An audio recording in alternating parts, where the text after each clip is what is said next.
आपण आपल्या उपासनेची सुरुवात करूया। सर्वप्रथम आपण प्रार्थनेच्या द्वारे पवित्र परमेश्वराच्या दयासनासमोर जाऊन प्रार्थना करू। अखिल सृष्टीच्या निर्माणकर्त्या पवित्र सामर्थ्यवान जिवंत देवा, आम्ही तुला धन्यवाद देतो। आम्ही तुझी उपकारस्तुती करतो, कारण तू खरोखर उत्तम आहेस, तू चांगला आहेस आणि तू आपल्या चांगुलपणानं पवित्र परमेश्वरा आमचा सांभाळ करतोस। तुझं चांगुलपण पवित्र परमेश्वरा तू आम्हाला प्राप्त व्हावं याकरता पवित्र प्रभू तू तुझ्या वचनाच्या द्वारे बोध करतोस। आम्ही तुला धन्यवाद देतो की मागील संपूर्ण सप्ताहभर पवित्र परमेश्वरा तू आपली कृपा आणि दया आमच्याबरोबर कायम राखलेली आहे आणि आज पुन्हा एकदा भक्तिभावानं आणि श्रद्धेनं पुन्हा तुझ्या पवित्र दयासनासमोर येण्यासाठी तू आम्हाला उद्युक्त केलेला आहेस, म्हणून आम्ही तुझी उपकारस्तुती करतो। या उपासनेला आम्ही तुला विनंती करतो की पवित्र परमेश्वरा तू चालव, ही भक्तीची वेळ आम्हा सर्वांच्या करता आशीर्वादाची कर आणि तू स्वतः पवित्र परमेश्वरा हे संपूर्ण प्रार्थना चालव, ही आमची विनंती आहे। मान महिमा मी तुला देतो आणि येशू ख्रिस्त आमचा प्रभू याच्याद्वारे मागतो म्हणून पाहिजे, आमेन। यावेळेला आपण 2 गीत गाणार आहोत आणि हे गीत आहे पहिलं येशू प्रिय मेंढपाळ आणि त्यानंतर तू बोलाविले सेवा कराया सेंट अँड्रू चर्चचे बाहेर हे गीत आहे।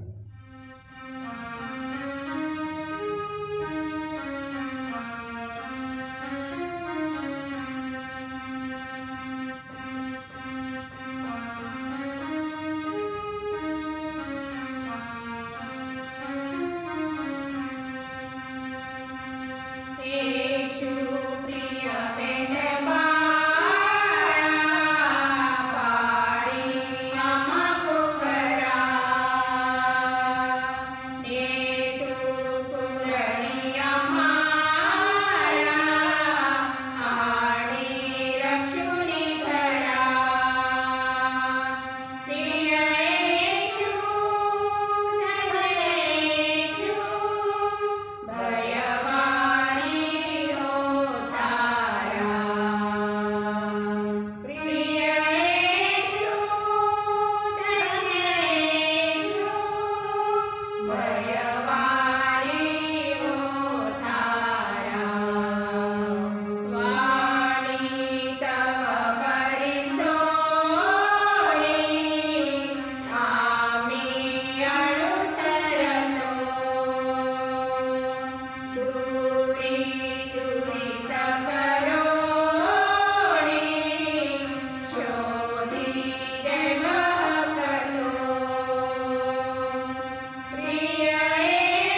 पुस्तकाचा वापर आपण करू. विभाग 3 पासून आपण पुढे चलूया. विभाग 4, 5 आपण एकत्र बोलणार आहोत आणि हे झाल्यानंतर आजच्या शास्त्रपाठाचं वाचन सुमित मकासरे हे करतील. विधीच्या पुस्तकामधून विभाग क्रमांक 3 पासून आपण उपासनेमध्ये पुढे चलूया. प्रभू येशू ख्रिस्ताची कृपा, देव बाबाची प्रीती आणि पवित्र आत्म्याची सहभागिता तुम्हाला लाभो. विभाग 4 वरील प्रार्थना आपण एकत्र बोलू. हे सर्व समर्थ देवा, तुला आमची अंतःकरणे पूर्णपणे ठाऊक आहे. आमच्या मनातील आशा, आकांक्षा आणि विचार तू पूर्णपणे ओळखतोस. आमची कोणतीही बाब तुझ्यापासून लपलेली नाही. आम्ही तुझ्यावर मनोभावे प्रेम करावे आणि तुझ्या पवित्र नावाचा महिमा यथार्थ वर्णन करावा. म्हणून पवित्र आत्म्याच्या प्रेरणेने तू आमची मने शुद्ध कर. आमचा प्रभू येशू ख्रिस्त याच्याद्वारे. आमेन. विभाग 5 वरील गीत आपण एकत्र गाणार आहोत. ऊर्ध्वलोकी देवाला गौरव आणि पृथ्वीवर मानवाला शांती. हे देवा, आमचा प्रभू, स्वर्गीय राजा, सर्वसमर्थ देव बाबा, आम्ही तुझी आराधना करतो, तुला धन्यवाद देतो. तू गौरवशाली आहेस म्हणून आम्ही तुझे स्तवन करतो. हे प्रभू येशू ख्रिस्ता, देव पित्याच्या एकुलत्या एक पुत्रा, जगाचे पाप हरण करणाऱ्या देवाच्या कोपरा, आमच्यावर दया कर. देव पित्याच्या उजवीकडे विराजमान असणाऱ्या प्रभू, आमची प्रार्थना ऐक.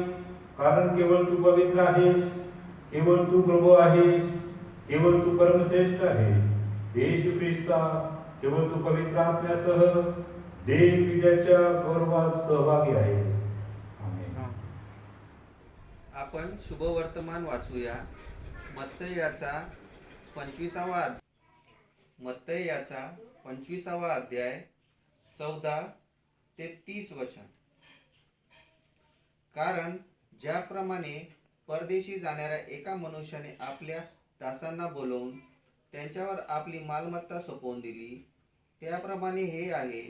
एकाला त्याने 5,000 रुपये, एकाला 2,000 व एकाला 1,000 असे ज्यांच्या त्यांच्या योग्यतेप्रमाणे दिले. आणि तो परदेशी गेला. ज्याला 5,000 मिळाले होते त्याने लागलेच जाऊन त्यावर व्यापार व आणखी 5,000 मिळविले. तसेच ज्याला 2,000 मिळाले होते त्यानेही आणखी 2,000 मिळविले.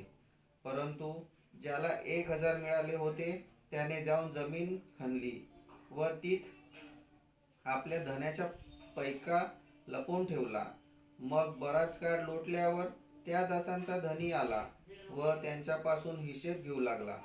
तेव्हा ज्याला 5,000 मिळाले होते तो आणखी 5,000 आणून म्हणाला, महाराज, आपण माझ्यावर 5,000 रुपये सोपवून दिले होते. पहा, त्यावर मी आणखी 5,000 रुपये मिळवले आहेत. त्याला त्याच्या धन्याने म्हटले, शाबास, भल्या व विश्वासू दासा, तू थोडक्या गोष्टीत विश्वासू राहिला. मी तुझी पुष्कळावर नेमणूक करीन. तू आपल्या धन्याच्या आनंदात सहभागी हो. मग ज्याला 2,000 मिळाले होते तोही येऊन म्हणाला, महाराज, आपण माझ्यावर 2,000 रुपये सोपवून दिले होते. पहा, त्यावर मी आणखी 2,000 रुपये मिळविले आहेत. त्याला त्याच्या धन्याने म्हटले, शाबास, भल्या व विश्वासू दासा, तू थोडक्या गोष्टीत विश्वासू राहिलास. मी तुझ्या पुष्कळावर नेमणूक करीन. तू आपल्या धन्याच्या आनंदात सहभागी हो. नंतर ज्याला 1,000 मिळाले होते तोही येऊन म्हणाला, महाराज, मी जाणून होतो की तुम्ही कठोर माणूस आहात. जेथे तुम्ही पेरिले नाहीत तेथे कापणी करिता व जेथे पसरून ठेविले नाही तेथून गोळा करिता. म्हणून मी भ्यालो व तुमचे 1,000 रुपये मी जाऊन जमिनीत लपवून ठेवले होते. पहा, ते तुमचे तुम्हाला मिळाले आहेत. तेव्हा त्यांच्या धन्याने त्याला उत्तर दिले, अरे दुष्ट व आळशी दासा, जेथे मी पेरिले नाही तेथे कापतो व पसरून ठेवले नाही तेथून गोळा करीतो. हे तुला ठाऊक होते काय? तर माझे द्रव्य सावकाराकडे ठेवावयाचे होते, म्हणजे मी त्यावर मला व्याजासकट परत मिळाले असते. तर ते 1,000 रुपये त्याच्यापासून घ्या आणि त्याच्याजवळ 10,000 आहेत त्याला द्या, कारण ज्या कुणाजवळ आहेत त्याला दिले जाईल व त्याला भरपूर होईल, आणि ज्या कुणाजवळ नाही त्याच्याजवळ जे असेल ते देखील त्याच्यापासून काढून घेतले जाईल. आणि ह्या निरुपयोगी दासाला बाहेरील अंधारात टाका, तेथे रडणे व दात खाणे चालेल. हे देवाचे शुभ वर्तमान आहे.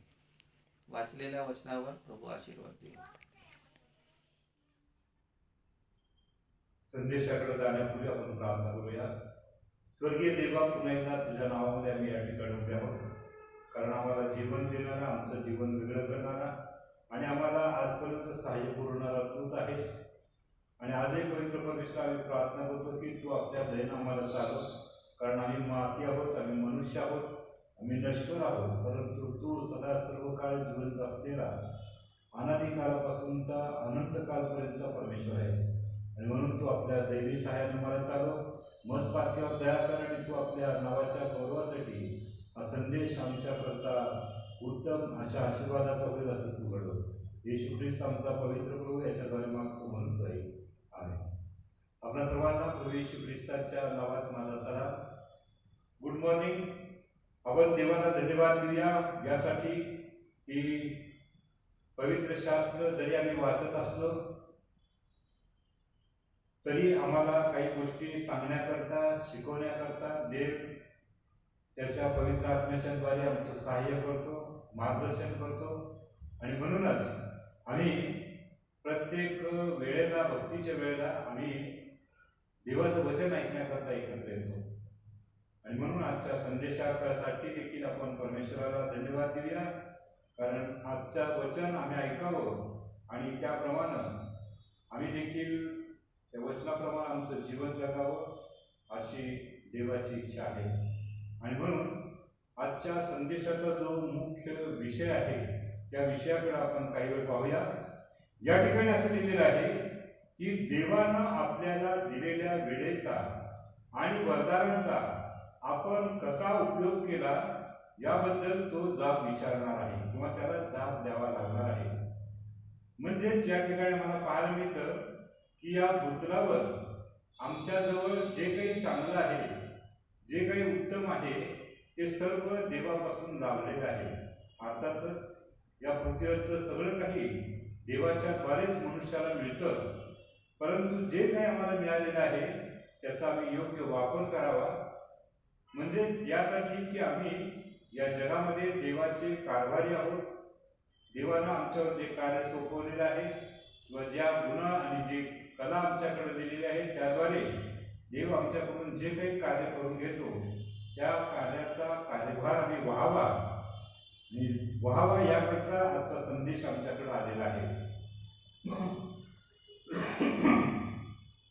मध्यकृषी वर्तमान त्याचा 25वा अध्याय आणि त्याच्या पहिल्या वचनाकडे जर आम्ही पाहिलं, मध्यकृषी वर्तमान त्याचा 25वा अध्याय आणि त्याचं जे वचन आहे त्या 21व्या वचनाकडे जर आम्ही पाहिलं तर आम्हाला त्या ठिकाणी असं लक्षात येईल की हा जो धनी आहे त्या धन्यानं आपल्या दासांना असं म्हटलेलं आहे की शाबास भल्या व विश्वासू दासा, तू थोडक्या गोष्टीविषयी विश्वासू राहिलास म्हणून मी तुझी पुष्कळावर नेमणूक करेन आणि तू आपल्या धन्याच्या आनंदामध्ये सहभागी हो. हे जे काही वचन आहे ते आज आपण म्हणण्याकरता घेतलेलं आहे. प्रियांनो, या ठिकाणी मी पाहतो की ह्या धन्याने 2 दासांना असं का म्हटलेलं आहे. त्याच्या 3 दासांना त्याने जाताना काही दिलेलं होतं, परंतु 2 दासांच्या बाबतीत त्याने या ठिकाणी असं का बरं म्हटलेलं आहे यामागचं कारण जाणून घेण्याचा जर आम्ही प्रयत्न केला तर वरवर आम्हाला असं लक्षात येईल की या दोघांनी अधिक पैसे मिळवून दिले. म्हणजे या धन्यानं एकाला 5 दिले होते, एकाला 2 दिले होते. ज्याला 5 दिले त्याने आणखी 5 मिळवले आणि ज्याला 2 दिले होते त्याने आणखी 2 मिळवले. म्हणजे 10,000 आणि 2,000 जे अधिकचे पैसे त्या ठिकाणी मिळवून दिले त्याबद्दल त्यांची प्रशंसा आणि त्या ठिकाणी त्यांना बक्षीस दिलेलं आहे असं आम्हाला पाहायला मिळेल.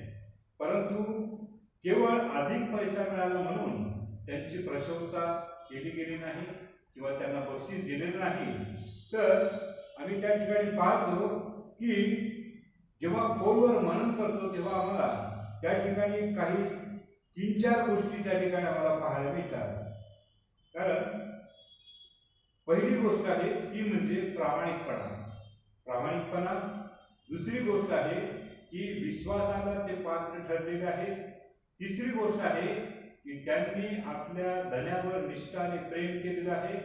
आणि चौथी गोष्ट, त्या ठिकाणी त्यांनी वेळेचा सदुपयोग केलेला आहे. या ठिकाणी पाहतो की धन्याने परदेशी जात असताना आपल्या संपत्तीतला काही भाग जो आहे तो त्यांच्या हातात देऊन कार्यभार सोपवलेला होता. तेव्हा धन्याची जी काही अपेक्षा होती ती त्या दोघांनी पूर्ण केलेली आहे. धन्याची काय अपेक्षा होती? काहीतरी अपेक्षानच त्यांनी त्या ठिकाणी या तिघांच्या हातात पैसे दिलेले होते. तेव्हा धन्याची अपेक्षा ही होती की ज्यांना मी दिलेलं आहे त्यांनी त्या गोष्टीचा वापर करावा, त्या गोष्टीची वाढ करावी आणि त्या साधनांच्याद्वारे त्यांनी वाढ करावी. कदाचित धन्याचा हा देखील विचार असेल किंवा उद्देश असेल, अपेक्षा होती की त्यांनी माझा जो व्यवसाय आहे मी गेल्यानंतर तो चालू ठेवावा, म्हणजे मला परत आल्यानंतर त्या व्यवसायाला पुढे चालवता येईल, अशी त्या धन्याची अपेक्षा होती. आणि म्हणूनच आम्ही पाहतो की पहिली गोष्ट आहे ती म्हणजे प्रामाणिकपणा आणि इमानदारी. त्यानो ज्या दोघांनी धन्याच्या धनाचा योग्य वापर केलेला आहे त्यांच्या विचारामध्ये आणि आचरणामध्ये प्रामाणिकपणा होता.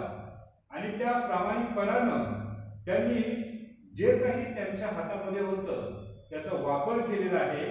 आणि धन्याची आणि धनाची इच्छा, धनाची वृद्धी त्या ठिकाणी व्हावी याकरता या लोकांनी इमानदारीने काम केलेलं आहे.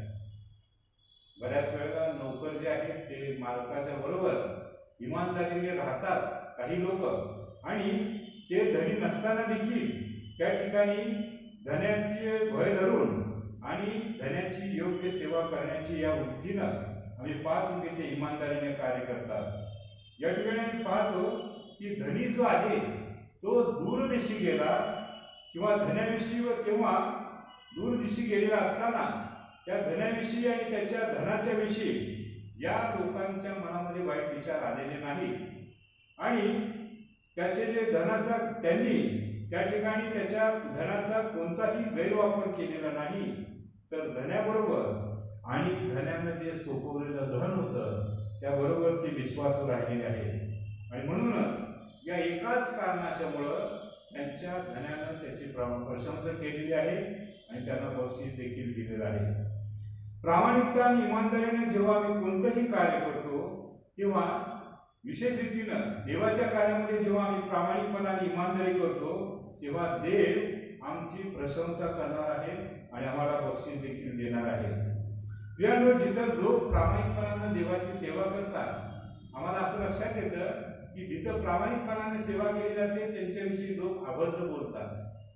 परंतु अभद्र बोलण्याच्या बाबतीत पवित्र शास्त्र आम्हाला सांगतं की तुमच्या व्यर्थ शब्दाचा हिशोब घेतला जाईल.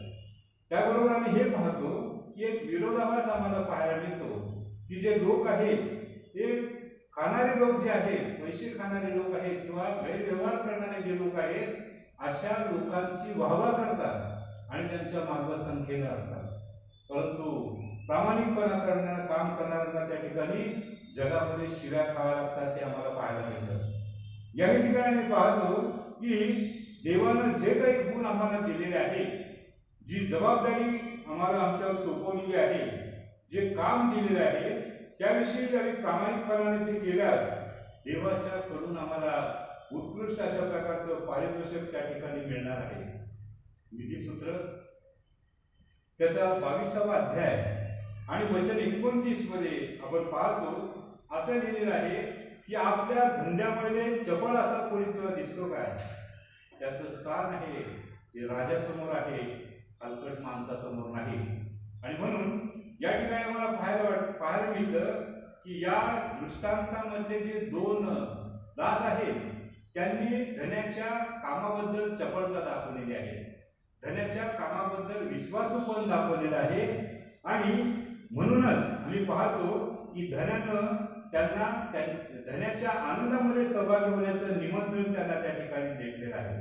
आणि म्हणून आम्हाला असं म्हणता येईल की प्रामाणिकपणा म्हणजे खरेपणा. आणि या दोघांनी खरं जे आहे, सत्य जे आहे, चांगलं जे आहे, योग्य जे आहे तेच करून आपली प्रामाणिकता दाखवलेली आहे. आणि म्हणून या ठिकाणी मी पाहतो की या नीतिसूत्रातल्या वचनाप्रमाणे राजासमोर कुणाचं स्थान असतं? जो विश्वासू व्यक्ती आहे त्याचं. कारण पवित्र शास्त्र देखील आम्हाला उल्लेख करून देतं किंवा उदाहरण आम्हाला पाहायला मिळतं की नेहम्या जो आहे तो त्या ठिकाणी प्यालेबरदार होता, राजाच्या दरबारात प्यालेबरदार होता. का बरं नेहम्याला राजाच्या दरबारात राजासमोर स्थान मिळालेलं आहे? तर आम्ही पाहतो की त्या ठिकाणी तो विश्वासू होता. जरी तो बंदी म्हणून आणलेला होता, जरी तो गुलाम म्हणून होता, तरी देखील आम्ही पाहतो की अहर्तशस्त्र राजाच्या समोर त्याला एक स्थान त्या ठिकाणी लाभलेलं आहे. आणि म्हणून आम्ही पाहतो की इमानदारी आणि विश्वासूपणाने जे कार्य करतात त्यांचं स्थान जे आहे ते राजासमोर असतं. तिसऱ्या व्यक्तीच्या बाबतीत जर आम्ही पाहिलं तर तिसरा व्यक्ती ज्याप्रमाणे म्हणाला त्याप्रमाणे हे लोक म्हणू शकते असते की आपण कठोर आहात, आपण पेरलं नाही तिथं कापता, असं हे दोघं म्हणू शकते असते. किंवा 5,000 कमवून सुद्धा ते 2,500 देऊ शकले असते. परंतु जे सत्य आहे, जे खरं आहे तेच त्यांनी धड्यापुढे सांगितलेलं आहे आणि धन्याच्या हातात दिलेलं आहे. दुसऱ्या शब्दात आम्हाला असं म्हणता येईल की त्यांनी धन्याच्या कामामध्ये किंवा धन्याच्या पैशामध्ये कोणतीही हेराफेरी केलेली नव्हती किंवा कोणतीही बनवाबनवी केलेली नाही. आणि म्हणूनच या ठिकाणी पाहतो की या दोघांची प्रशंसा केली गेलेली आहे आणि या दोघांना त्या ठिकाणी धन्यानं आपल्या आनंदात सहभागी केलेला आहे. या ठिकाणी आम्हाला पाहायला मिळतं की आज हेराफेरी करणाऱ्या लोकांच्या मागे दुनिया असते. आज जे लोक बनवाबनवी करतात असे लोक लोकांना आवडतात. प्रियांनो, या ठिकाणी पाहतो की काही ठिकाणी लोकांच्याकडे पद आणि धन सोपवलं तर हेराफेरी आणि बनवाबनवीचा जो प्रकार आहे तो त्या ठिकाणी निडरपणा केला जातो आणि ही जी गोष्ट आहे ती काही काळानंतर उघड होत असते. आणि म्हणून त्या ठिकाणी आम्हाला पहिली गोष्ट पाहायला मिळेल, या लोकांनी त्या ठिकाणी इमानदारीनं त्या ठिकाणी प्रामाणिकपणानं त्या ठिकाणी कार्य केलं आणि म्हणूनच देवानं त्यांची प्रशंसा केली आणि त्यांना आपल्या आनंदामध्ये सहभागी केलं. दुसरी गोष्ट आम्ही पाहतो की हा जो धन्य आहे त्या धन्यानं का बरं म्हटले की शाबास व भल्या व विश्वासू दाता. ही जी प्रशंसा आहे किंवा हे जे दोन शब्द आहेत ते त्या धन्यानं का बरं वापरले याविषयी जर आम्ही विचार केला तर आम्हाला असं लक्षात येईल की हे दोघंही धन्यानं त्यांच्यावर जो विश्वास ठेवलेला होता त्या विश्वासाला पात्र ठरले. म्हणजे हे दोघं धन्याच्या विश्वासाला पात्र ठरलेले आहे. आणि म्हणून आम्हाला असं म्हणता येईल धन्यानं जो त्या तिघांच्यावर विश्वास ठेवला होता परंतु त्यांच्यापैकी दोघं जर विश्वासाला पात्र ठरलेले आहेत. कारण या दोघांची आपल्या धन्यावर निष्ठा आणि प्रेम होतं आणि निष्ठा आणि प्रेम असल्यामुळं धन्याची इच्छा काय आहे व धन्याची वाढ व्हावी याच उद्देशानं धन्याच्या पैशाचा आणि दिलेल्या साधनांचा यांनी वापर केलेला आहे. धनाची वृद्धी व्हावी, धन्याचे हित व्हावे, धन्याचे कल्याण व्हावे, धन्याला संतोष व्हावा आणि धन्याला समाधान लाभावे म्हणून या दोघांनी निष्ठेनं कार्य केलेलं आहे. धनी जरी बाहेर गावी होता तरी त्यांनी मनात बेईमानदारीचा व घात करण्याचा विचार आणलेला नाही, तर एकनिष्ठपणाने सेवा प्रेमपूर्वक केलेली आहे. एकनिष्ठपणाने त्यांनी एकाची सेवा केलेली आहे आणि म्हणूनच धन्यानं त्या ठिकाणी त्यांच्याबद्दल चांगले उद्गार काढलेले आहेत आणि शाबासकी दिलेली आहे. प्रियांनो, देवानं आमच्यावर विश्वास ठेवलेला आहे आणि देवाची काही संपत्ती आहे ज्याच्याविषयी तिकडं आम्हाला इफिसकराच्या पत्रामध्ये पाहायला मिळतं की देवानं आमच्या शरीरामध्ये मातीच्या भांड्यात काही त्याची संपत्ती ठेवलेली आहे. ती संपत्ती म्हणजे आमचे चांगले गुण आहेत, आमचे चांगले विचार आहे, आम्हाला दिलेली कला आहे, आम्हाला दिलेलं धन आहे, आम्हाला दिलेलं मन आहे तेव्हा ही जी काही देवाची चांगली संपत्ती आमच्या मातीच्या भांड्यात म्हणजे आमच्या शरीरात आहे, तेव्हा जे देवाकडून लावलेलं आहे त्याचा वापर आम्ही देवाच्या राज्याच्या वाढीसाठी केला पाहिजे, देवाच्या गौरवासाठी केला पाहिजे आणि आमच्या धन्याला गौरव होईल, आमच्या धन्याला संतोष होईल याकरता आम्ही या गोष्टीचा वापर केला पाहिजे. म्हणजे आम्हाला जे काही चांगलं दिलेलं आहे त्याचा आम्ही उचित वापर केला पाहिजे किंवा लोक कल्याणाकरता लोकांच्या सेवेकरता आम्ही वापर केला पाहिजे. तरच आमच्या धन्याला संतोष आणि समाधान होणार आहे आणि आम्ही देखील आमच्या धन्याच्या विश्वासाला पात्र ठरू. कारण आम्ही त्याच्यावर विश्वास ठेवला आहे म्हणून तो आम्हाला चांगल्या गुणांनी परिपूर्ण करतो, आम्हाला तो चांगल्या दानांनी परिपूर्ण करतो. आणि म्हणून आमच्यावर जेव्हा विश्वास आहे, आमच्या धन्याचा आमच्या देवाचा आमच्यावर विश्वास आहे म्हणून तो आम्हाला चांगले गुण, काम, पद, कला, अधिकार, जबाबदारी देतो. तेव्हा त्याचा योग्य वापर करून देवाने जो माझ्यावर विश्वास ठेवला आहे त्याला मी पात्र झालं पाहिजे. कलोस्सीकराचं पत्र त्याचा पहिला अध्याय आणि 10व्या वचनामध्ये असं म्हटलेलं आहे की तुम्ही सर्व प्रकारे प्रभूला संतोषण्याकरता त्याला शोभेल असं वागावं. म्हणजे प्रत्येक प्रकारच्या सत्कर्माचं जे फळ आहे ते द्यावे आणि देवाच्या पूर्ण ज्ञानाने आमची वृद्धी व्हावी.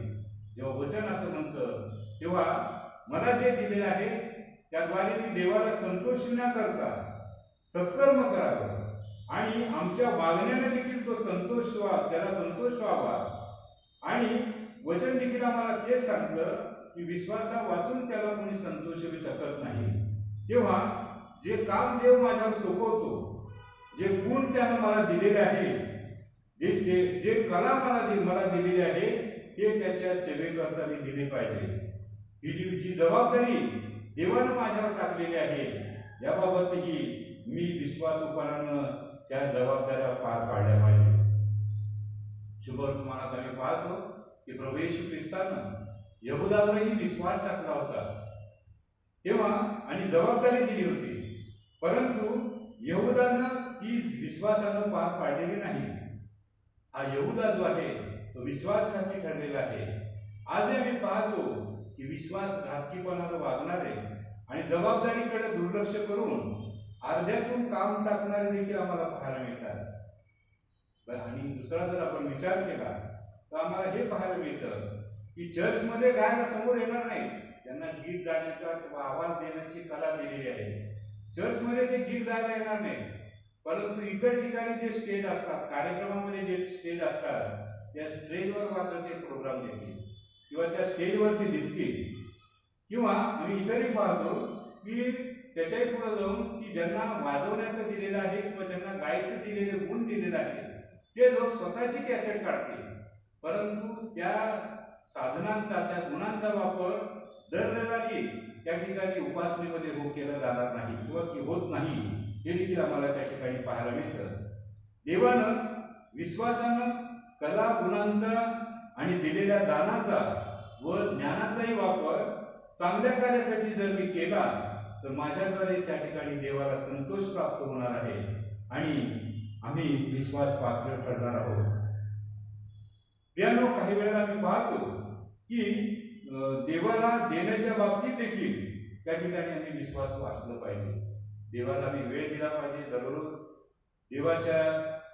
देवाचे जे वरदानं दिलेले आहेत त्या वरदानाच्या बाबतीत देखील जी वरदान आहेत त्या वरदानाचा वापर आम्ही केला पाहिजे. आणि त्याचबरोबर आम्ही पाहतो की देवाचा जे दान आहे, कारण आम्ही स्टीवर्ड आहोत, तर देवाचं दान आम्ही देवाला दिलं पाहिजे. प्रियांनो, बऱ्याच वेळेला जर आम्ही उदाहरण घेतलं वेळेचं, तर वेळेच्या बाबतीत आम्ही देवाला दर दिवसातला थोडा वेळ किंवा काही वेळ देऊ शकत नाही, परंतु उचापती करण्याकरता किंवा कुभांड रचण्याकरता किंवा कुरापती काढण्याकरता किंवा निंदा करण्याकरता बराचसा वेळ आम्ही घालवत असतो. आणि म्हणून जे काही चांगलं दिलेलं आहे तेच आम्ही देवाच्या कार्यासाठी आम्ही वापरलं पाहिजे, तरच त्या ठिकाणी देवाला आम्ही संतोष आणि समाधान देणार आहोत आणि त्याद्वारे आम्ही विश्वास पात्र करणार आहोत. तिसरी गोष्ट आम्ही पाहतो की ज्याप्रमाणे मगाशी आम्ही पाहिलं की आम्ही देवाच्या विश्वासाला पात्र ठरले पाहिजे, परंतु आता आम्ही पाहतो की आमची निष्ठा आणि प्रेम देवावर असलं पाहिजे. त्यानो धन्याविषयी एकनिष्ठ राहून या ठिकाणी आम्ही पाहतो की धन्याविषयी जेव्हा एकनिष्ठ आहोत तरच आम्ही त्या प्रेम या दोघांच्या मनामध्ये होतं. हे जे दोन दास आहेत त्या दोन दासाच्या बाबतीत आम्ही पाहतो की धन्याविषयी ते एकनिष्ठ होते व त्यांचं धन्यावर प्रेम होतं, आणि म्हणून दोघांच्या त्या ठिकाणी आम्ही पाहतो की ते दोघंही त्याची योग्य सेवा करू शकले आहेत, आणि त्या योग्य सेवा केल्यामुळे त्यांना 3 गोष्टी मिळालेल्या आहेत. पहिली गोष्ट आहे शाबासकी मिळालेली आहे, दुसरी गोष्ट त्यांना नेमणूक मिळालेली आहे, आणि तिसरी गोष्ट देव त्या ठिकाणी आमंत्रणामध्ये सहभागिता मिळालेली आहे. या ठिकाणी आम्हाला पाहायला मिळतं की एकाच देवाची सेवा किंवा त्यावर निष्ठा आणि प्रेम केल्यानं आम्हाला त्या 3 गोष्टी मिळणार आहेत. म्हणजे आम्ही देवाच्या सेवेशी एकनिष्ठ जर आहोत आणि देवावर जर आम्ही प्रेम करत आहोत तर आम्हाला त्या ठिकाणी देखील शाबासकी मिळणार आहे, देव आम्हाला नेमणूक देणार आहे, आणि देवाच्या सहवासात आम्ही अनंतकाळ राहणार आहोत. परंतु याही ठिकाणी आम्ही पाहतो की मनुष्य जो आहे तो देवाशी एकनिष्ठाने राहू शकत नाही आणि देवावर सातत्याने प्रेम करू शकत नाही. मनुष्य स्वतःच्या स्वार्थासाठी, स्वतःच्या फायद्यासाठी किंवा काहीतरी वेगळं भेटावं म्हणून मनुष्य एकाच्या बरोबर काही वेळ जुळून राहतो, तर थोड्या वेळानं तो दुसऱ्याला जाऊन सामील होतो. परंतु आम्हाला या ठिकाणी पाहायला मिळतं की जे लोक इमानदारीनं व देवाचं भय धरून त्या ठिकाणी काम करतात किंवा देव त्या ठिकाणी त्यांना आशीर्वादानं परिपूर्ण करतो. आणि म्हणून आम्ही जर पाहिलं तर जुन्या करारामध्ये योसेफ हा पोटिफर नावाच्या व्यक्तीकडं कामाला होता, परंतु त्यानं आपलं काम इमानदारीनं आणि देवाचं भय धरून पार पाडलेलं आहे. आणि म्हणून आम्हाला असं म्हणता येईल की तो आपल्या धन्यावर एकनिष्ठ होता, तो आपल्या धन्यावर प्रेम करत होता, आणि म्हणूनच जे काही कारभार योसेफाच्या हातात सोपवलेला होता तो कारभार योसेफानं पूर्ण केलेला आहे. आणि त्या कार्याच्या द्वारे आम्ही पाहतो की योसेफाला त्या ठिकाणी यश मिळालेलं आहे. आणि म्हणून या ठिकाणी आम्हाला पाहायला मिळतं की जेव्हा आम्ही इमानदारीने कार्य करतो आणि देवाचं भय बाळगून कार्य करतो, म्हणजेच आम्ही एकाच व्यक्तीवर निष्ठा ठेवतो, एकाच देवावर निष्ठा ठेवतो, आणि त्या देवाचं भय धरून आम्ही जर कार्य करतो तर आम्हाला त्या ठिकाणी यश लाभणार आहे. त्यामुळे या ठिकाणी आम्ही पाहतो की देवावर असलेलं प्रेम व एकनिष्ठता आम्हाला प्रामाणिक राहायला शिकवणार आहे. आणि म्हणून देवाचं वचन आम्हाला असं म्हणतं की तू संपूर्ण मनानं, संपूर्ण जीवानं, संपूर्ण बुद्धीनं आणि संपूर्ण शक्तीनं प्रेम कर. म्हणजे आमची निष्ठा फक्त देवावर असली पाहिजे. तोच आम्हाला देईल, तोच माझ्यासाठी कार्य करेल, ही जी श्रद्धा आहे ती निष्ठा ठेवून मी त्या देवाशी एकनिष्ठतेने राहिलो तर माझी देव त्या ठिकाणी अनेकांच्यावर नेमणूक करणार आहे आणि करणार आहे. त्यामुळे एखादा व्यक्ती आम्हाला काय करतो की कधी कधी लालच दाखवतो आणि मी तुला हे देईन, मी तुला पदावर बसवेन असं म्हणतो, आणि तो कुयुक्तीने आम्हाला ती मिळवून देऊही शकतो किंवा देऊही शकेल. परंतु देव जो आहे तो त्या ठिकाणी आम्हाला निष्ठा आणि प्रेमानं त्या ठिकाणी नेमणूक देणार आहे. जर आम्ही देवावरच निष्ठा ठेवत आहोत, दुसऱ्या कोणाच्या मागं नाही तर देवाच्या मागं जात आहोत, देवावर आधी जर प्रेम करत आहोत तर देव आम्हाला पुष्कळांच्या वर नेमणार आहे. पवित्र शास्त्राने असं वचन पाहतो की तो न्यायासाठी आम्हाला पुष्कळांच्या वर नेमणूक देणार आहे. आणि चौथी गोष्ट या संदेशाच्या शेवटच्या भागात आम्ही पाहतो की हा जो धनी आहे या धन्यानं त्याच्या 2 दासांना का बरं म्हटलं की शबास आणि भल्यावर विश्वासू दासा. तर आणखी चौथी गोष्ट आम्हाला पाहायला मिळते की त्याच्या या 2 दासानं त्या ठिकाणी वेळेचा सदुपयोग केलेला आहे.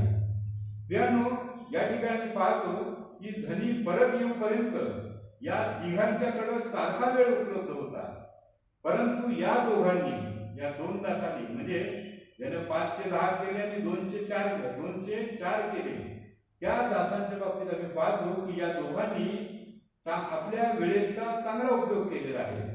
त्यांनी श्रम केलेले आहे आणि दर दिवशी ते घरातून बाहेर पडून त्यांनी व्यापार केलेला आहे. त्या ठिकाणी ते घरात बसून राहिलेले नाही किंवा त्यांच्याकडे धनी परत येऊपर्यंत जो वेळ होता तो वेळ त्यांनी खाऊन पिऊन किंवा व्यर्थ घालवलेला नाही आहे किंवा आळशीपणानं घालवलेला नाही, तर जे काम आणि जबाबदारी त्यांना दिलेली होती ती त्यांनी पूर्ण करण्याकरता हा वेळ खर्च केला आणि म्हणून त्या ठिकाणी धन्याला संतोष आणि समाधान झालेलं आहे आणि या दोघांना त्या ठिकाणी शाबासकी आणि पारितोषिक मिळालेलं आहे. त्यामुळे आम्हाला देवानं पुष्कळ वेळ दिलेला आहे.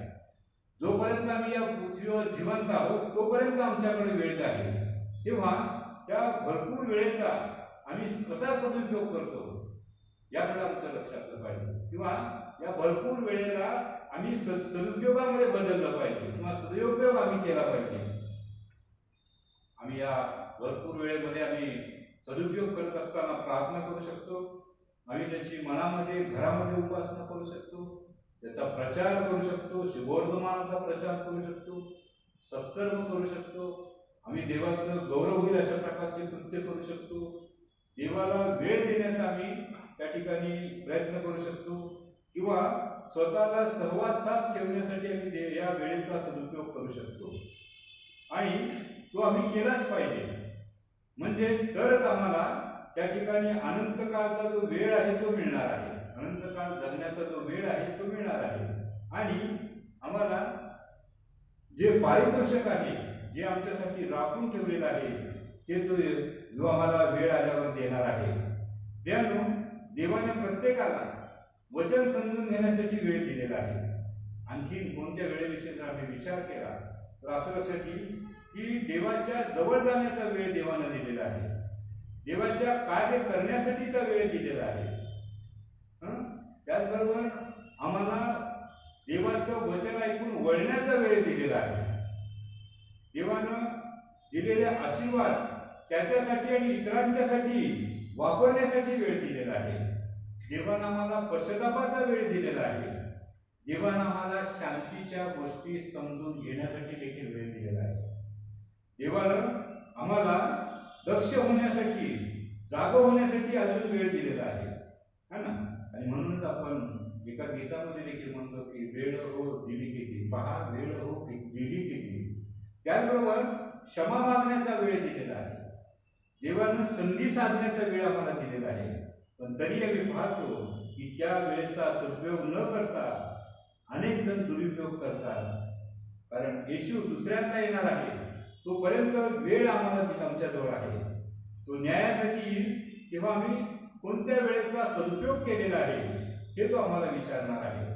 तेव्हा वेळेच्या विषयी आणि ऐकून आम्ही कार्याविषयी आम्ही जाग होणं आणि सदुपयोग करायला शिकलं पाहिजे. वाईट वेळ, निवडण्याची वेळ, दुःख क्लेशाची वेळ, दंडाची वेळ आमच्यावर येऊ नये म्हणून वेळीच आम्ही सावध झालं पाहिजे. तरच आमची पाठ उठून आम्हाला त्या ठिकाणी सन्मान आणि पारितोषिक मिळणार आहे. रोमकरास पत्र त्याचा 13वा अध्याय आणि 11वं वचन आम्हाला सांगतं की समय ओळखून तुम्ही हे करा, कारण तुम्ही झोपेतून उठावे अशी वेळ आलेली आहे. कारण आपण विश्वास ठेवला तेव्हापेक्षा तारण आता आपल्या जवळ आलेलं आहे. तेव्हा आम्ही या दृष्टांताच्याद्वारे या दोन दासांनी जो त्यांच्या वरदानाचा आणि वेळेचा उपयोग केलेला आहे त्याविषयी ऐकून आम्ही देखील आम्हाला जो काही देवानं वेळ दिलेला आहे, आम्हाला जे काही देवानं वरदानं दिलेले आहे त्या वरदानांचा आम्ही देखील योग्य उपयोग करावा, सदुपयोग करावा अशी देवाची इच्छा आहे. कारण जेव्हा आम्ही तसं करू, योग्य रीतीनं त्याचा वापर करू, तरच आम्हाला त्या ठिकाणी प्रशंसा आणि सन्मान मिळणार आहे. जेव्हा करू याद्वारे तो आम्हाला त्याचा आशीर्वाद देऊ. आणि जाता जाता आम्ही जर पाहिलं तर आम्हाला असं लक्षात येईल काही लोक जे आहेत ते वेळेचा फायदा घेतात, दृष्टांत दाखल्याचा फायदा घेतात आणि आनंदामध्ये राहतात व सुखी होतात.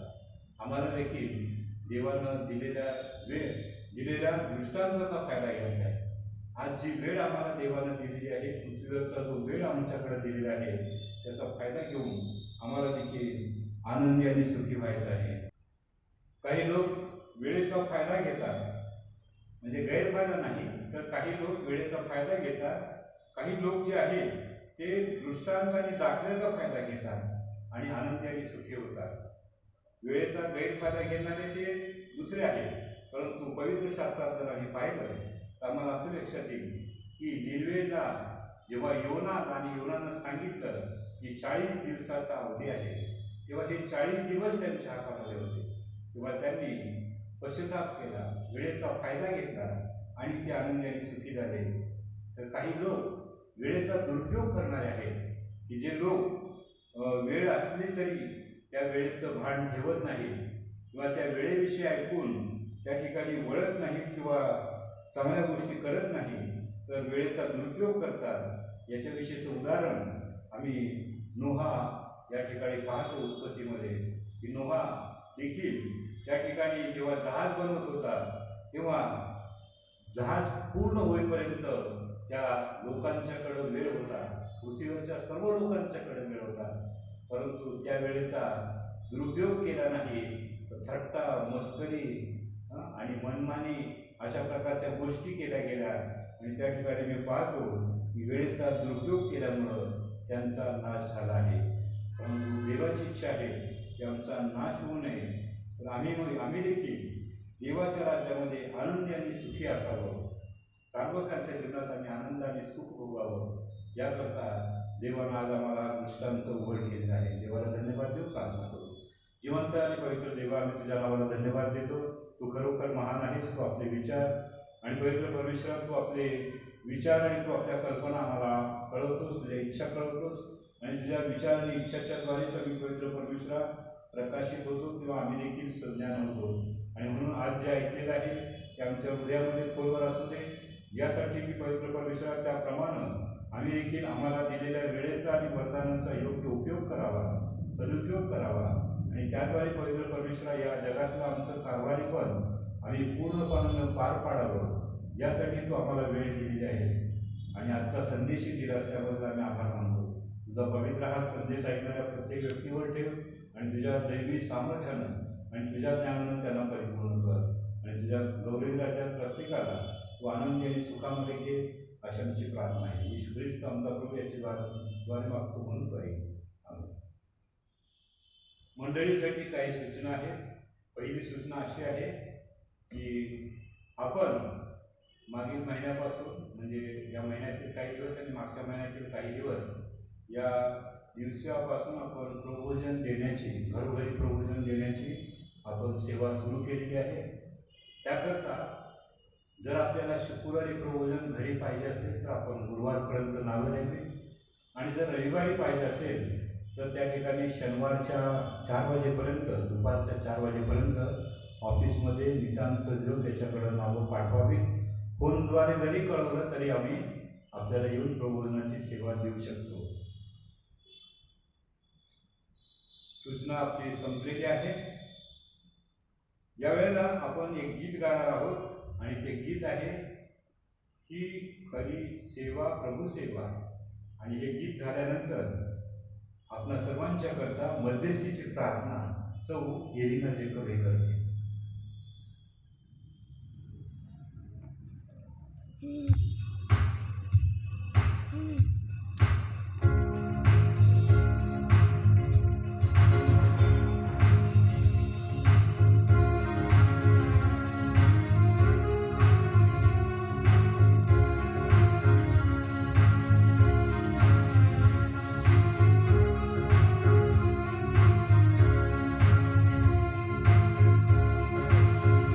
खरी प्रभु सेवा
ख्रिस्त आपला प्रभू सदैव आपल्या मानव परिवारांसाठी देवाजवळ मध्यस्थी करीत असतो. त्यात सहभागी होऊन आपण ही सर्वांसाठी प्रार्थना करूया.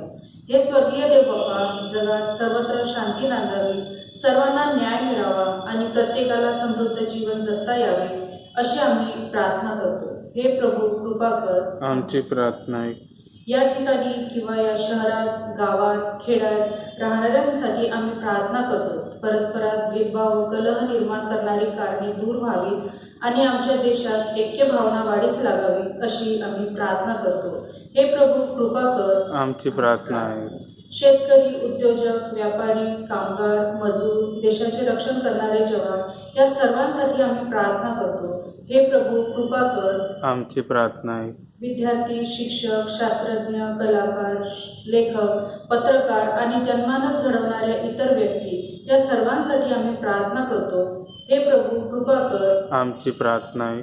जे दीनदुखी, गरीब, भुके, कंगाल, निराधार, रंजले गांजलेले, बेरोजगार, रुग्ण, मरणासन्न आहेत त्या सर्वांसाठी तसेच त्यांना मदत करणाऱ्यांसाठी आम्ही प्रार्थना करतो. हे प्रभू कृपा कर. आमची प्रार्थना आहे. आमच्या देशाच्या तसेच इतर देशांच्या सत्ताधाऱ्यांसाठी, विशेषतः आमचे राष्ट्रपती, पंतप्रधान, आमच्या राज्याचे राज्यपाल आणि मुख्यमंत्री तसेच इतर अधिकारी वर्ग या सर्वांसाठी आम्ही प्रार्थना करतो. हे प्रभू कृपा कर. आमची प्रार्थना आहे.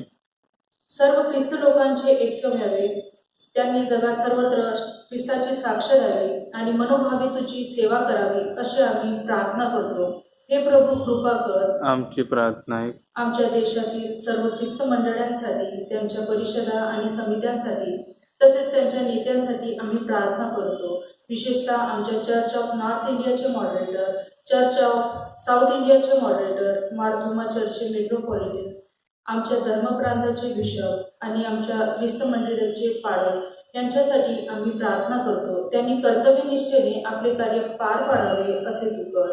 हे प्रभू कृपा कर. आमची प्रार्थना आहे. तुझ्याशी एकनिष्ठ राहून ज्यांनी इहलोकी तुझी सेवा केली त्या सर्व श्रद्धावंतांसह आम्हालाही तुझ्या सनातन राज्यातील आनंद प्राप्त व्हावा अशी आम्ही प्रार्थना करतो. हे प्रभू कृपा कर. आमची प्रार्थना आहे. हे स्वर्गीय देवबाप्पा, तुझे राज्य लवकर यावे असे तू कर. तुझा पुत्र आमचा प्रभू व तारक येशू ख्रिस्त याच्या नावाने ह्या विनंत्या आम्ही तुला सादर करीत आहोत, त्या तू कृपेने मान्य कर. आमेन. यावेळेला आपण गीत गाणार आहोत आणि गीताचे शब्द आहेत अर्पितो प्रभूला सर्वच काही. आणि हे गीत झाल्यानंतर आपण शेवटची प्रार्थना आणि दानावरची प्रार्थना करणार आहोत.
परमेश्वरा, आम्ही तुझ्या नावाला धन्यवाद देतो, तुझी उपासना करतो यासाठी की तू आपलं पवित्र वचन आमच्या पुढे उघड केलेलं आहे. त्यासोबत आम्ही तुला धन्यवाद देतो की पवित्र परमेश्वरा, तुझे विचार आणि तुझ्या इच्छा तू आम्हाला तुझ्या दृष्टांताच्या द्वारे कळवलेले आहे. त्याबद्दल आम्ही तुझे आभारी आहोत. आणि पवित्र परमेश्वरा, आम्ही आज तुझं पवित्र वचन जे ऐकलेलं आहे त्याप्रमाणे आम्ही आमच्या वेळेचा आणि आम्हाला दिलेल्या वरदानांचा आम्ही सदुपयोग करावा ही देखील तुझी अपेक्षा आहे. आणि म्हणूनच पवित्र परमेश्वरा, आम्हाला तू या संदेश कळवलास यासाठी आम्ही तुझे आभार मानतो. यावेळेला पवित्र परमेश्वरा, ज्या आम्ही सर्वांनी तुझं पवित्र वचन ऐकलेलं आहे ते आमच्या उत्तम रीतीने स्मरणामध्ये असू दे. आणि पवित्र परमेश्वरा, आम्हाला नेहमी तुझ्यामध्ये तू आनंदी ठेव आणि तू चालव, हीच आमची प्रार्थना आणि विनंती आहे. यावेळेला विशेष आम्ही प्रार्थना करतो पवित्र प्रभू, कालच्या दिवशी बालक दिन होता आणि म्हणून पवित्र परमेश्वरा, जी लेकरं तू आम्हाला दिलेली आहेत, जी लेकरं आमच्या चर्चचे आहेत, जी बालकं पवित्र परमेश्वरा बालक आहेत, त्या सर्वांच्यासाठी आम्ही प्रार्थना करतो. प्रत्येक बालकावर आणि पवित्र परमेश्वरा किशोर वयातील लेकरांवर तुझा पवित्र हात असू दे. बालक दिनानिमित्त तू त्यांना आशीर्वाद दे. आम्ही या ठिकाणी चर्चमध्ये हा दिवस पाळू शकत नाही, परंतु पवित्र परमेश्वरा, प्रत्येकाच्या घरामध्ये जी जी लहान लेकरं आहेत त्या प्रत्येक मुलाला मुलीला तू तुझ्या आशीर्वादानं आणि ज्ञानानं परिपूर्ण कर. तुझा पवित्र हात बालक दिनानिमित्त त्यांना आनंद आणि भरपूर जीवन देणार असू दे. त्याचबरोबर पवित्र प्रभू, आम्ही प्रार्थना करतो आमच्या मंडळीमध्ये जे आजारी आहेत, जे वयस्कर आहेत, जे अंथरुणावर आहेत, अशा प्रत्येकाला आम्ही तुझ्या हातामध्ये देतो. यासाठी की तुझ्या हातात असलेल्या सामर्थ्याच्याद्वारे तू त्यांना जीवन द्यावंस, तू आपल्या आरोग्याचा हात त्यांच्यावर ठेवावास, त्यांच्यातल्या वेदना तू नाहीशा कराव्यात आणि त्यांना तुझ्या कृपेनं आरोग्याचं दान लावावं म्हणून आम्ही त्यांची आठवण तुझ्याजवळ करत आहोत. प्रत्येकाला तू तुझी कृपा प्राप्त होऊ दे. त्यासोबत पवित्र परमेश्वरा, ज्या लोकांचे वाढदिवस झालेले आहेत, ज्या लोकांचे लग्न वाढदिवस झालेले आहेत, त्या सर्वांच्यासाठी देखील आम्ही तुला धन्यवाद देतो. त्यांना तू वाढदिवस दाखवून, लग्न वाढदिवस दाखवून आनंदित केलेला आहेस, हर्षित केलेला आहेस आणि आणखीन एक वर्ष तू त्यांना जगण्यासाठी जीवन दिलेलं आहेस म्हणून आम्ही तुला धन्यवाद देतो. तेव्हा पवित्र परमेश्वरा, त्यांनी त्यांच्या जीवासाठी तू जे केलेले आहेस ते सर्व लक्षात घेऊन तुझं गौरव आणि स्तुती करेल. तुझ्या इच्छेप्रमाणे कार्य करण्यासाठी त्यांना तू पुढे चालव. तुझा दैवी हात वाढदिवस आणि लग्न वाढदिवसाच्या रूपानं तुझा पवित्र हात त्यांना त्या ठिकाणी देखील आशीर्वाद देणार असू दे. त्यांचं या कुटुंबातलं आणि भूतलावरचं जीवन तुझ्या आशीर्वादांना परिपूर्ण असू दे. ही देखील आमची तुझ्याकडे प्रार्थना आणि मागणी आहे. पवित्र परमेश्वर, आम्ही प्रार्थना करतो यावेळेला ही उपासना चालवण्यासाठी तू आम्हाला शक्ती दिलीस, बुद्धी दिलीस, सहाय्य पुरवलंस, लोक दिलेस, त्याबद्दल आम्ही तुझी उपासना करतो. या भक्तीत सहभागी झालेल्या प्रत्येकावर तू आपल्या कृपेचा आणि दयेचा वरदहस्त सर्वदित असू दे. प्रत्येकाला तुझी शांती, तुझा आनंद दे, ही देखील आमची प्रार्थना आहे. त्यासोबत पवित्र परमेश्वर, ज्यांनी तुझं वचन ग्रहण केलेलं आहे, ऐकलेलं आहे, त्या प्रत्येकाला देखील तू आशीर्वादित कर. आणि विशेष आम्ही प्रार्थना करतो की आमच्या मंडळीच्या प्रत्येक परिवारामध्ये तू स्वतः उपस्थित राहून प्रत्येकाच्या घराला तुझ्या आशीर्वादानं तू पुढं चालव, हीच आमची प्रार्थना आहे. प्रत्येकाला शारीरिक आरोग्य दे आणि पवित्र परमेश्वरा, त्यांच्या जीवनामध्ये शांती आणि आनंद देखील तुझा असू दे. तुझ्या प्रकाशानं प्रत्येकाचं जीवन पवित्र परमेश्वरा उजळलेलं असू दे, हीच आमची तुझ्याजवळ प्रार्थना आहे. मान महिमा मी तुला देतो आणि येशू ख्रिस्त आमचा प्रभू याच्याद्वारे मागतो म्हणून पाहिजे. आमेन. या आमच्या स्वर्गातील बापा, तुझे नाम पवित्र मानले जावो, तुझे राज्य हो, जसे स्वर्गात तसे पृथ्वीवरही तुझ्या इच्छेप्रमाणे हो. आमची रोजची भाकर आम्हाला दे आणि जशी आम्ही आमच्या अपराध करणाऱ्यांना क्षमा करतो तशी तूही आमच्या अपराधांची आम्हाला क्षमा कर. आमची कसोटी पाहू नकोस, तर वाईटापासून आमची सुटका कर, कारण राज्य, सामर्थ्य आणि गौरव सर्व काळ तुझीच आहे. आमेन. आपण परमेश्वरापासून आशीर्वाद घेऊया. मानवी मतीला तशी देवाची शांती तुमच्या मनिवांतकडे वसो आणि देव पित्याच्या व त्याचा पुत्र येशू ख्रिस्त याच्या ज्ञानात व प्रेमात ती तुम्हाला सदैव राखो. सर्वसमर्थ देव, पिता, पुत्र आणि पवित्र आत्मा आम्हाला आशीर्वाद देऊ, आता आणि सदा.